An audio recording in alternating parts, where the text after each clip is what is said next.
So dahil nandito pa sa atin itong ating FKM X400 ng FKM Motorcycle, no, Philippines. Pinahiram to sa atin pero malapit nating isuli. So naisip ko kahit medyo masama ang panahon, kita niya naman ilang linggo nang umuulan, 2 linggo na. So bago natin isuli, iraride po natin ng isa pa dahil namimiss ko yung performance nito. Napakaganda para sa akin to 400 na to. Kaya papunta ako ngayon sa Amadeo, Cavite sa farm ng pinsan ko, kaya samahan niya ako. At syempre ang gamit nating gloves, ito muna ay ang ating Sphinx na gloves at ang ating Gile helmet.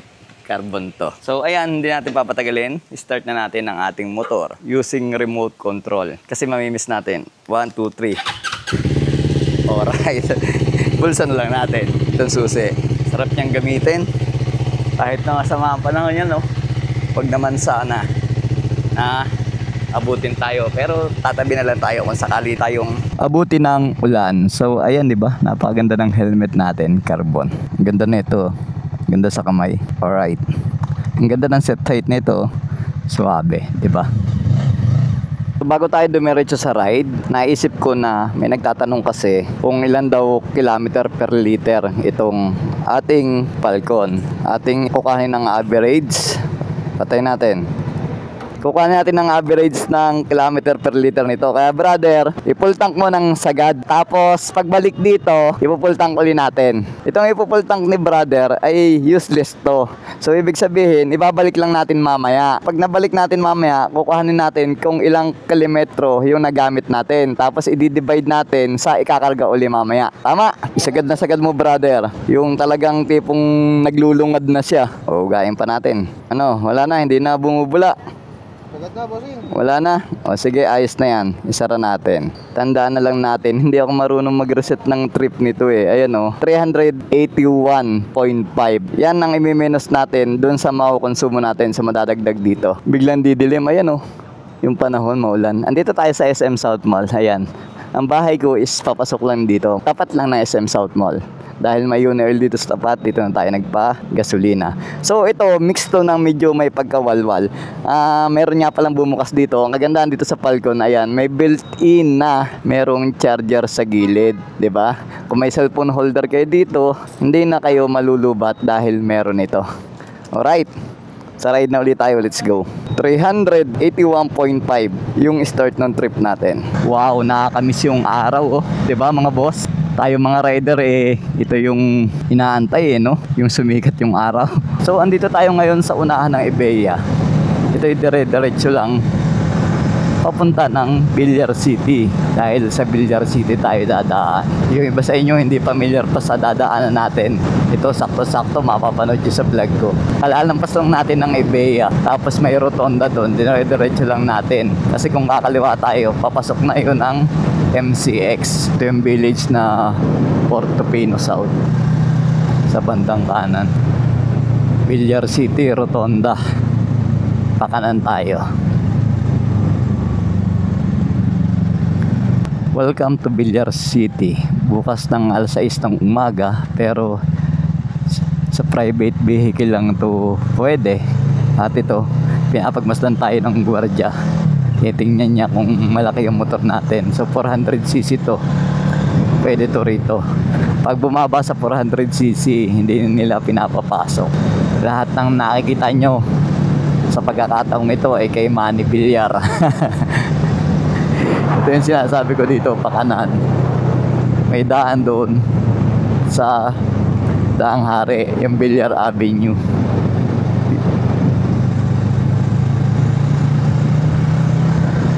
Meron ditong kapehan na pangmayaman, Foresta Cafe. Ito yun nandun.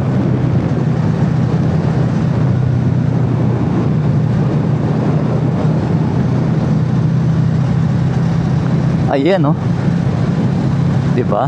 Tingnan natin sa cornering to. Wow, suabe. Ang sarap kasing i-drive nitong motor na to dahil upright position. Tapos yung paa ko saka yung tuhod at mangakma dito sa anggulo ng kanyang tangke oh. Ayan, ang lawak no? Villar City. Lahat ng natatanaw nyo kay Manny Villar. Hanggang doon sa abot ng camera natin. Itong motor na to ay pinahiram lang talaga sa atin, pero wala naman ako sinabi kung kailan ko ibabalik. Kaya siyempre, habang nasa atin ay gagawa natin ng video para magkaroon kayo ng idea kung anong performance ng motor na to. Kaya sinasabi ko naman, para sa akin sa halagang 208,000, meron na kayong big bike na pwedeng ipasok sa expressway. Magaan siya mga boss ha. Sanay ako sa mga big bike, pero ito 400cc entry level ng big bike, swabing swabe na to para sa akin. Hanggaan pa niya sa kurbada. Meron na uling panibagong gwardiya rito. Ayan, para sisitahin nila yung mga lower cc na dadaan dito, kasi ito ay highway. Ito papunta Paliparan, tapos ito naman papunta ng SM Molino. Dahil may extension pa, ito napakadelikado nito kasi highway to highway, walang stoplight. May extension pa ang Villar City. At dito naman sa kabila ay may panibagong guardhouse. So ayan o, sisitahin nila yung hindi 400cc pataas. Ibig sabihin ay big bike lang ang pwede rito na motorsiklo. So may nakikita akong motor doon, try nating habulin kung anong motor yon. Hop, titilabsik. Buti na lang naiwasan ko. Kaya bumasihin na ako Sarap patakbayin natin ng 100 sa kurbada.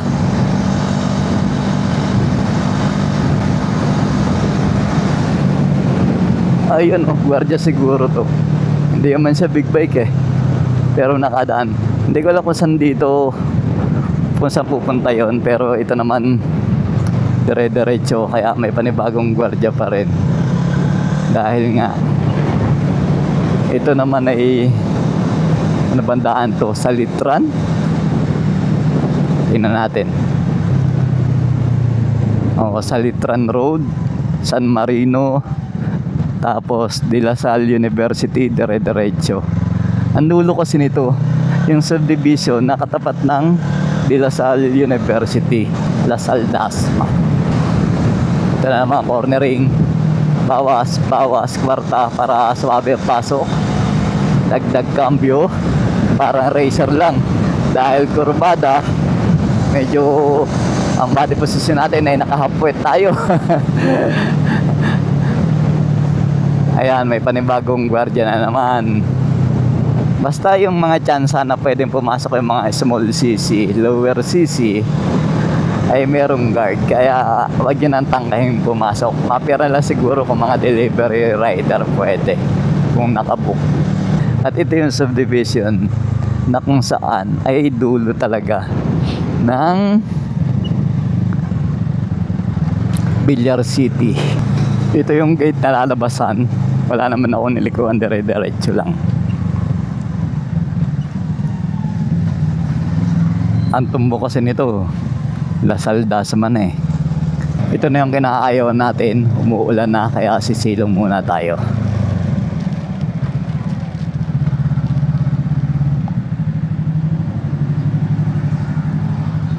Hindi naman tayo nagmamadali, hinto muna tayo. Nagpahinga lang tayo ng ulan, pero dire-diretso lang tayo dito sa may bandang Salitran. Ang labas nito ay Governor's Drive.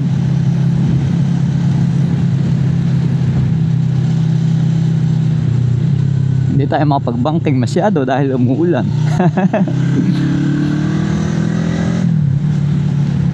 Lagi kang pinupunasan ng aking lens para hindi naman kita yung patak ng tubig.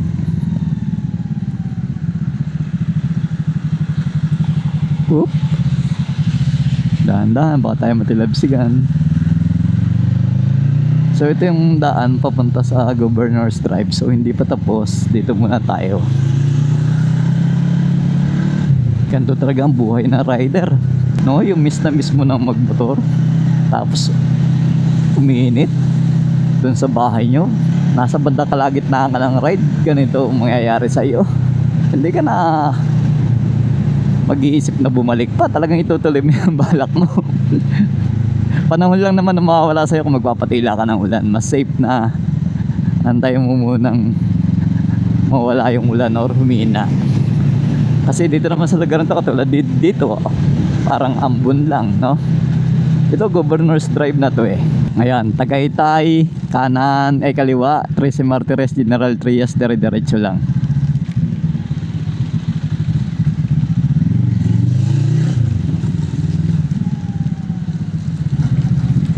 Kaliwa tayo rito.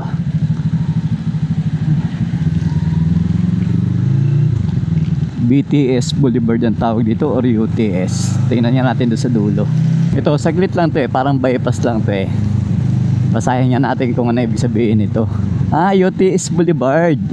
Union Technological Seminary Boulevard. Paglabas mo dito, Aguinaldo Highway na to. Papunta na to ng Tagaytay. Dire-diretso lang tayo ng Aguinaldo at madadaanan natin itong entrance ng Calax dito sa Silang West. East yata ito eh. Dalawa kasi yung entrance at saka exit ng Calax eh, dito sa Silang. At sa ngayon yan pa lang ang pinakamalayong mararating ng Calax from Mamplasan. Doon kasi nagsimula. At ito pa yung mga kadugsong oh. Ayan oh. Ginagawa pa lang. Yan ang magandang negosyo oh. Hindi pa gawa ang kalsada, may toll gate na. Nakaabang na yung gumagawa ng pera. Andito na ako sa Silang. Pero basang-basa ang kalsada, medyo umaambon ng konti. Pero may sikat ng araw, ayan o, diba? Ang gulo. Kaya talaga kung gusto mong mag-ride, aalis ka talaga sa inyo eh, diba? Nakikita mo naman. Maganda panahon pero biglang uulan. Pero okay lang yan, it's a part of life. Kailan mo ba i-enjoy ang buhay mo? Okay lang matanda ka na. Mas mabuti pa yung ganito. Habang kaya mo pang gumala, gumala ka na. Lalo na sa mga lugar na hindi mo napupuntahan. Every ride kasi is a different story. Confident with your ride. Kasamang FKM. Nakapanghiram tayo. Pagkalampas ng Toyota Silang, sa bandang unahan dito, kung kayo pupunta ng Amadeo, Indang, or kung saan man doon part ng Cavite, eh meron ditong bagong gawang daan. Ayan, shortcut. Eto, kung papunta kong Amadeo, mas magandang dumaan dito. Ang labas ko na ito, De Los Santos Avenue. Pagkakaliwa na ako, papunta na ng Amadeo. Ito yung sinasabi ko sa inyo. Pag dire-diretso pa to, Indang na. Kakaliwa tayo rito at ito ay De Los Santos Avenue.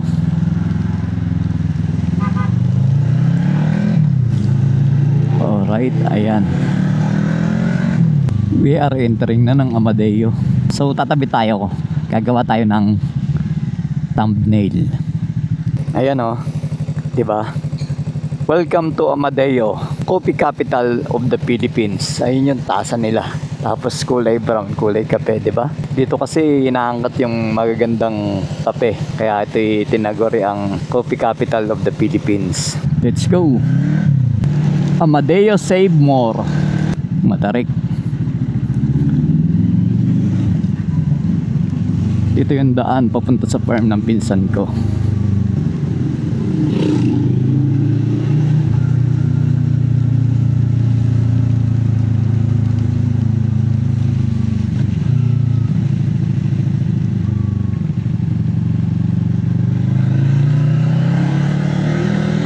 Ang tarik ng ahon na to.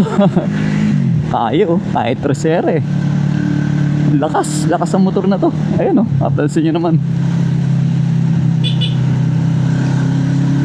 Pero pumahon yung kotse, pero saglit lang natin na-overtikan. Ang ganda dito, no? Relaxing yung weather at saka yung lugar. Napakalapit ito sa Maynila. At kung gusto mong bahay bakasyonan, ito na yung hinahanap na lugar.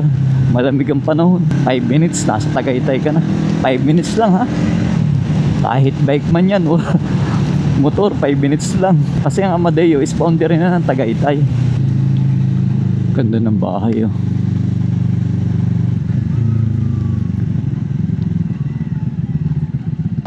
RNJ Game Farm. Malalaki ng aso. Huwag kayong magalit sa akin.